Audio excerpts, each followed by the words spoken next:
Hey there guys, this is 88 Shadow Angel here once again, and today I'm bringing you a bit more of my Heresy army in terms of my Blood Angels.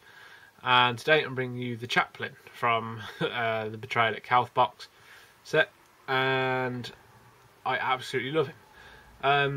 Now I've had I suppose a couple conversations with people, shall we say, telling me that Blood Angels didn't have Chaplins during the Heresy, when in fact they did. And but obviously not for the same purpose that other legions were, which is why they weren't called Chaplins during the Heresy. They were still called Reclusiarchs. Now, the reason I've gone with Blood Angels, obviously for the Chaplin, is because it's kind of that really early beginnings of the Chaplin order, in terms of they didn't really do what they were sent and the order was originally set up for, because obviously Lorgar set up the Chaplin order to preach the word of, well, him, and whereas Sanguinius came up with the order of the Reclusiarchs, which is obviously their version of the Chaplins, to watch over for the Red Thirst.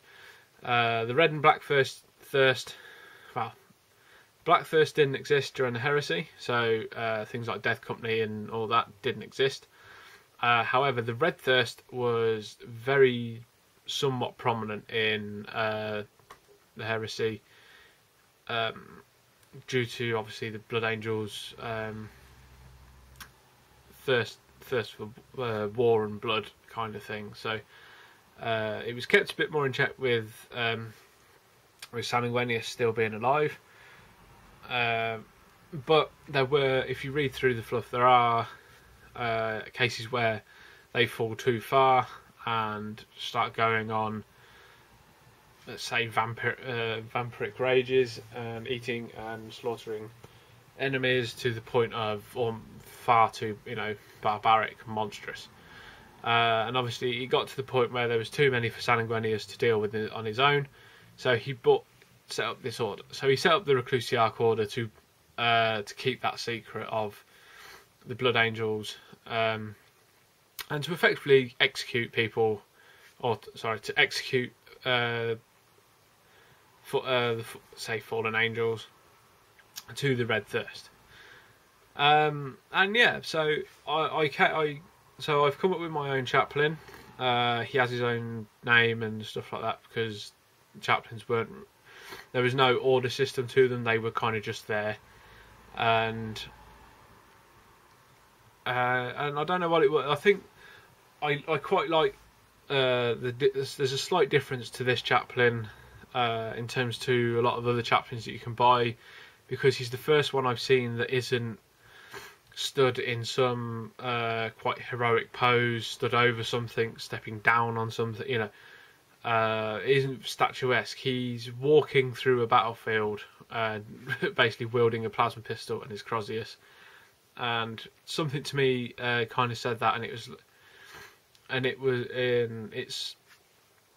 I think it's a really, really cool look, because it's that kind of how you kind of see the Walkers of Death and things like that sort of slow walk through, and yeah, I think it fits in really well.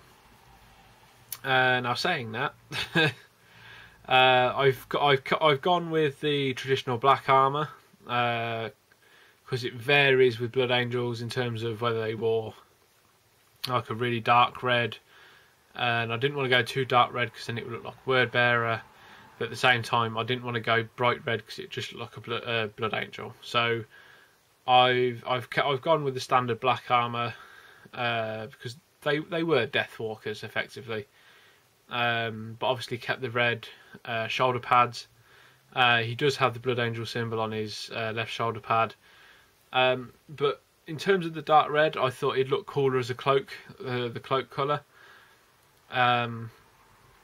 because it kind of offers that kind of like the stained hand of or the dark secret kind of thing of the Blood Angels. And yeah, as for the head, because I'm sure I'm going to get questions about that, the hooded head comes from the Dark Angel Chaplin model. Obviously I used mine to build my Mephisto model, which is, there's a video on a couple, and I just had it laying around, and I really like the skull helmet underneath, but I've blackened in the lower jaw and basically just made it as a skull front with the pipes out the side, and it sits really well. Obviously carrying on with that kind of Deathwalker theme, with all the skulls and everything, it's a bit hard not to. And yeah, and I really like how it looks. It's a really nice hidden look, and I quite like that look of a couple early Chaplins. And I've seen some early work, like artworks of Chaplins other than word bearer ones, and they kind of have that look about them as, should we or should we not kind of properly associate with chapters. And I think he looks very outstanding on he stands out on a battlefield. I've also done something a bit different. Well, something different with the gold. The new Liberator gold that's out now. Well, it's been out for a while, but is a really nice highlight for gold, as I found out. It's like a really silvery gold, and it works really well if you're like me and don't like putting like pure silver onto gold. It works really well. But yeah, all in all, I think it works and comes out really well. So there you go, guys. Really simple model as well in terms of the kit. A bit like the Praetor, it's very, I suppose, clipped together. You can customise it a bit easier than the Praetor, because there's a lot more to it than like this bit goes here, and it's a bit easy to see where you can cut and rejoin and things like that. But and yeah, so, but I mean, I've seen already there's loads of different customisations that people have done out there and done some absolutely fantastic jobs. And so I'm not sure what'll be next in terms of next video, but I shall catch you again next time, guys.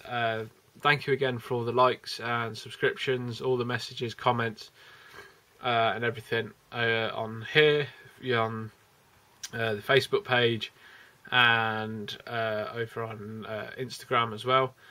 And yeah, if there's anything I can help you with, or anything you'd like to know, and things like that, so just drop us a comment and I'll do my best to get back in touch and answer. And yeah, I'd just like to say a massive thank you and stay safe, and I shall catch you next time, guys. Cheers.